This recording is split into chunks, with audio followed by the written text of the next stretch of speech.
મનીષાબેન, ઘણા બધા લોકો બેકરી પ્રોડક્ટ્સ જ્યારે કોઈ પણ ઘરે બનાવવાની હોય ત્યારે બહુ જ કન્ફ્યુઝ થાય છે અને થોડા મૂંઝાતા પણ હોય છે, તો એવા લોકોને શું કહેશો તમે? એટલા જ માટે આપણો શો છે જે ઓલવેઝ આવા લોકોને જ્યાં બી અટકે છે ત્યાં મદદ કરીએ છીએ. એક્ઝેક્ટલી. અને બેકરી સબ્જેક્ટ એટલો બધો સરસ સબ્જેક્ટ છે, જો એની ટિપ્સ અને ટ્રિક્સ યાદ રાખી દઈએ ને તો ખૂબ જ સહેલું છે. તો ચાલો આજે એવી જ થોડી ટિપ્સ અને ટ્રિક્સ તમારી પાસેથી શીખી લઈશું. અને વાનગી કઈ શીખીએ છીએ? આજે બનાવવાના છે પાઇનેપલ કેક, જે બહુ જ સહેલાઈથી બનાવી શકાય છે. એટલે કેક જે લોકો શીખી રહ્યા હોય એમને માટે શરૂઆતનું લેસન કહી શકાય એને? બિલકુલ, આ બેઝિક પાઇનેપલ કેક છે. ઓકે, શું લઈએ છીએ સામગ્રી? કન્ડેન્સ મિલ્ક છે, મેંદો છે, બટર છે, બેકિંગ પાવડર, ખાવાના સોડા ને દૂધ. ઓકે, અને કેટલી વારમાં બની જશે? બેકિંગ છે, રાહ જોવી પડશે. છતાં પણ લગભગ કેટલો સમય થશે? 1.25 કલાક થાય છે. ઓકે, તો ચલો શીખવી દઈએ બેઝિક લેસન. ચોક્કસ. સૌથી પહેલા બેઝ બનાવવા માટે નાનામાં નાનું સ્પોન્જ કેકનું ઇન્ગ્રેડિયન્ટ લીધું છે, માપ લીધું છે 100 ગ્રામ્સ કન્ડેન્સ મિલ્ક. ઓકે. જે ક્વોન્ટિટીમાં બધા ઇન્ગ્રેડિયન્ટ્સ અત્યારે લઈ રહ્યા છીએ, છેલ્લે કેટલા વજનની કેક રેડી થશે? 1/2 કિલો રેડી થાય છે. અચ્છા, એટલે 250 ગ્રામની કેક માટે જરૂરી સામગ્રી અત્યારે લઈએ છીએ. બિલકુલ. 1/4 65 ગ્રામ્સ મેંદો છે, એના અંદર 1/4 teaspoon baking powder. Baking powder આપણે એકવીસ બનાવીએ છીએ એટલા માટે ઓલવેઝ આવી રીતે હિપ કરીને લેવાનું. ઓકે. 1/4 ટીસ્પૂન ખાવાનો સોડા, પોણા 2 ટેબલ સ્પૂન બટર, 30 ગ્રામ બટર થાય છે.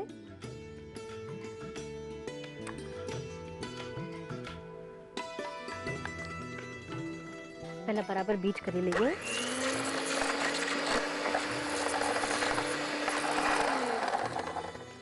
આવી રીતે થોડું ફ્લફી થઈ જવું જોઈએ ત્યાં સુધી બીટ કરશું. હવે આ જે મેંદો, બેકિંગ પાવડર અને ખાવાનો સોડા જે નાખેલો છે એ અંદર એડ કરી દઈએ. થોડું થોડું મેંદોને એડ કરશું અને થોડું થોડું મિલ્ક એડ કરશું. અચ્છા. બીટ કરી લઈએ.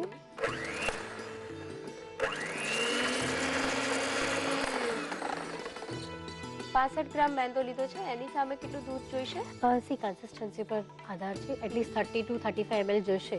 ઘણી વખત મેંદો બહુ એબ્ઝોર્બ કરતું હોય વોટર અથવા પાણી, દૂધ, તો પછી કદાચ વધારે બી જઈ શકે. અંદાજે 30 થી 35 ml જેટલું લઈએ છીએ, પણ જરૂર પ્રમાણે વધઘટ કરી શકાય. બિલકુલ. બાકીનું એડ કરીએ.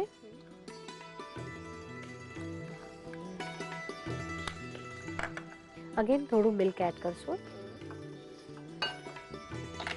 બીટ કરી લઈએ.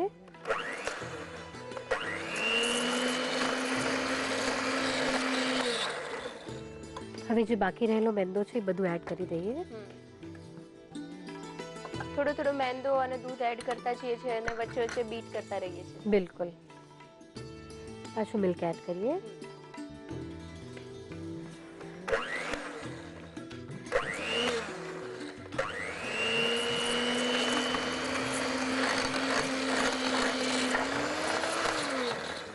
જો લીપી, આ મેંદો ખૂબ જ મિલ્ક એબ્ઝોર્બ કરે છે એટલે અરાઉન્ડ 45 ml જેટલું મિલ્ક જોશે આમાં.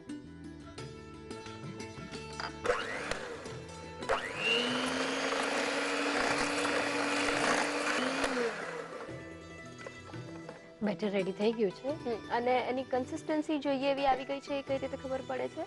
છે ને, જ્યારે બી આ ડસ્ટ કરેલું ટીન છે અને આને ચમચામાં લઈ અને પડવું જોઈએ. આની કહેવાય છે ડ્રોપિંગ કન્સિસ્ટન્સી. જ્યારે આ મળી જાય ત્યારે સમજી લેવાનું કે રેડી છે. ઓકે. આ ડસ્ટ કરેલું ટીન છે જેનામાં પહેલા બટર લગાડ્યું છે અને ઉપર મેંદો છાંટી દીધો છે. એના અંદર આ બેટર નાખી દઈએ. બેટર ટીનમાં નાખી દીધું છે અને હવે જ્યાં બાકી રહે છે ત્યાં આને સ્પૂનથી એવી રીતે સ્પ્રેડ કરી દેવાનું. અચ્છા. જો લીપી, હું એમ માનું છું કે કોઈ દિવસ બી આવી રીતે બેટર નાખ્યા બાદ એને પછાડવાનું નહીં, બિકોઝ જો પછાડીએ ને તો કેકમાં જે જાળી હોય છે ને એ બધી તૂટી જાય છે. એટલે શક્ય હોય તો એને પછાડવાનું નહીં. અને ઘણાની કમ્પ્લેન્ટ્સ હોય છે કે મારી કેક ઉપરથી ડોમ બની જાય છે. હા, જ્યારે બેક કરીએ પછી વચ્ચેથી ફૂલી જતી હોય છે. હાજી, તો એની માટે એક ટ્રીક છે. ફક્ત હાથનો આગળની આંગળીઓનો ઉપયોગ યુઝ કરવાનો છે અને ફક્ત વચમાંથી જ આવી રીતે લઈ અને બેટરને મૂકી દેવાનું છે. આવી રીતે 5 થી 6 વખત કરવાનું છે. અચ્છા. આપણી આંગળી ટીનને ટચ ના થવી જોઈએ, નીચેના બેઝને. ઓકે. આવી રીતે 5 થી 6 વખત કરવાનું છે. ઉપરથી જ ખાલી વચ્ચેના ભાગમાં જે બેટર છે એને થોડું સાઈડમાં ફેલાવતા હોઈએ એવી રીતે ફેરવીએ છીએ? બિલકુલ, ફક્ત વચમાના ભાગથી જોઈ શકે છે આવી રીતે. હવે પછી આને આવી રીતે મિક્સ કરી લેવાનું છે. એટલે વચમાં જે રહેલી એર છે ને આપણે એને કાઢી નાખી છે. અચ્છા. એટલે વચમાંથી ડોમ નહીં બને, ઉપરથી સ્ટ્રેટ કેક મળશે. બેક કરવા માટે મૂકીએ.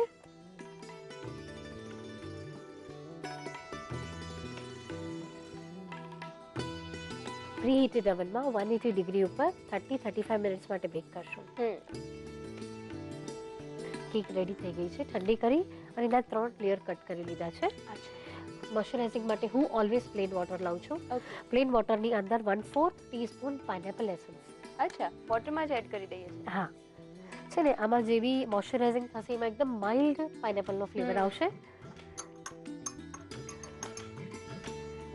મોઇશ્ચરાઇઝિંગ કરીએ ફર્સ્ટ. ઓલવેઝ મોઇશ્ચરાઇઝિંગ આવી રીતે સાઈડથી સ્ટાર્ટ કરવાનું છે અને પછી ધીરે ધીરે વચમાં આવવાનું છે. ઓકે.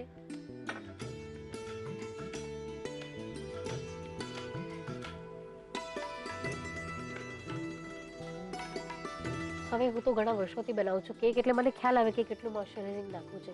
પણ તારે બનાવી છે અને તને ખ્યાલ આવે એટલા માટે ફિંગરને ક્લીન કરી લેવાની છે અને પછી કેકને ત્યાં ટચ કરી લેવાની છે. ઓકે. આવી રીતે પાણી હાથમાં આવવું જોઈએ. આ એક સિમ્પલ ટેકનિક છે મોઇશ્ચરાઇઝિંગ કેટલું કરવાનું એ જાણવું. મને યાદ રહી ગઈ ને. આઈસિંગ માટે આ વ્હિપ ક્રીમ છે, નોન ડેરી ક્રીમ છે જે બહાર ઇઝીલી અવેલેબલ છે, જેના અંદર શુગર ને બધું એડ કરેલું છે. એને ફક્ત ઘરે લાવવાનું છે અને લાવીને બીટ કરવાનું છે. ઓકે. હવે આ ક્રીમ રેડી છે કેવી રીતે ખબર પડે? જો આ ટોચ બની, આને કહેવાય છે પીક હોલ કન્સિસ્ટન્સી. ઓકે. જ્યારે ક્રીમ આવી કન્સિસ્ટન્સીમાં આવી જાય એટલે એને બીટ કરવાનું બંધ કરી દેવાનું છે. ઓકે. ઓકે, આઈસિંગ સ્ટાર્ટ કરીએ.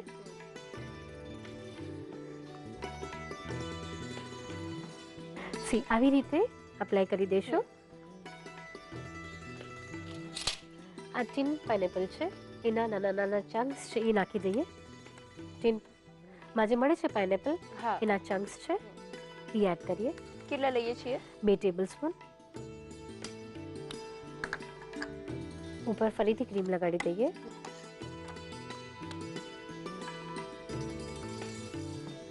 કેકનું સેકન્ડ લેયર મૂકશું. ફરીથી મોઇશ્ચરાઇઝિંગ કરશું. સાઇડ્સમાંથી પહેલા લેવાનું છે. હા, અને પછી ધીરે ધીરે અંદરની તરફ લઈએ છીએ. બિલકુલ.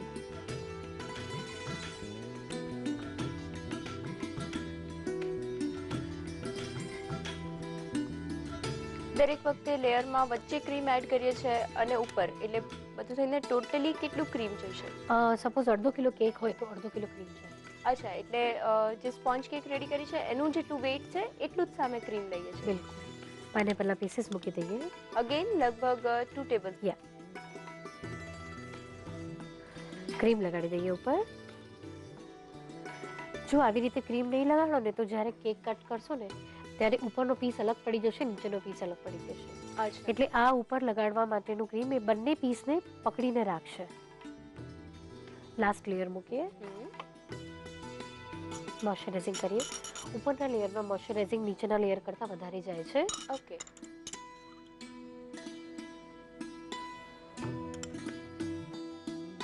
બરાબર મોઇશ્ચરાઇઝિંગ થઈ ગયું છે. હવે સાઇડ્સ બેસાડી દઈએ. પહેલા ક્રીમ લગાડીએ. હવે કવર કરી લઈએ છીએ કેકને. હા જી.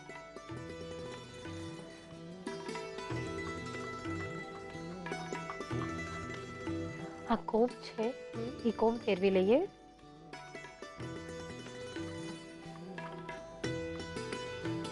સાઈડમાં બી કરી દઈએ. પાઇનેપલનો ક્રશ છે ને એ સાઈડમાં લગાડી દઈએ. આ રીતે ક્રશ થોડો થોડો ડ્રોપ કરતા જઈએ છીએ અને ફેરવતા રહીએ છીએ. હા જી.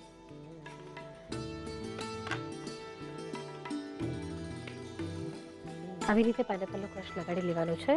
સ્ટાર નોઝલના અંદર ક્રીમ ભરી દીધું છે એ લગાડીએ.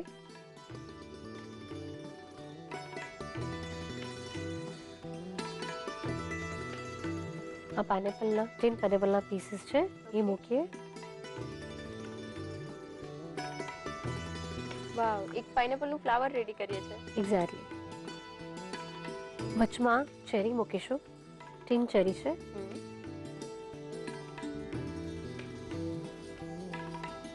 આ પાઇનેપલના પાન છે એ લગાડીશું. એકદમ અલગ રીતે ગાર્નિશિંગ કરીએ છીએ, પાનનો પણ યુઝ કરીએ છીએ ગાર્નિશિંગમાં. હા જી, હું મારી પાઇનેપલ કેક આવી રીતે બનાવું છું. નીચે બોર્ડર બનાવીએ,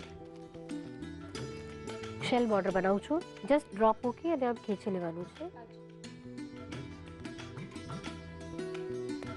મારા ફેવરેટ સિલ્વર બોલ. સિલ્વર બોલ. This is 100% optional.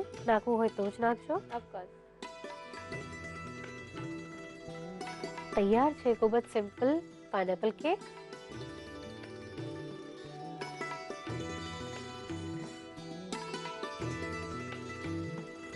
Pineapple cake બનાવવા માટે જોઈશે કન્ડેન્સ મિલ્ક 100 ગ્રામ, મેંદો 65 ગ્રામ, ખાવાનો soda 5 teaspoon, baking powder 5 teaspoon, butter 30 ગ્રામ, દૂધ 40 થી 45 ml, pineapple essence 5 teaspoon, whip cream 250 ગ્રામ, સમારેલું tin pineapple 4 tablespoon, pineapple crush 2 થી 3 ટેબલસ્પૂન, ગાર્નિશિંગ માટે ટીન પાઇનેપલ, ટીન ચેરી, પાઇનેપલના પાન, સિલ્વર બોલ્સ. પાઇનેપલ કેક બનાવવા માટેની પદ્ધતિ.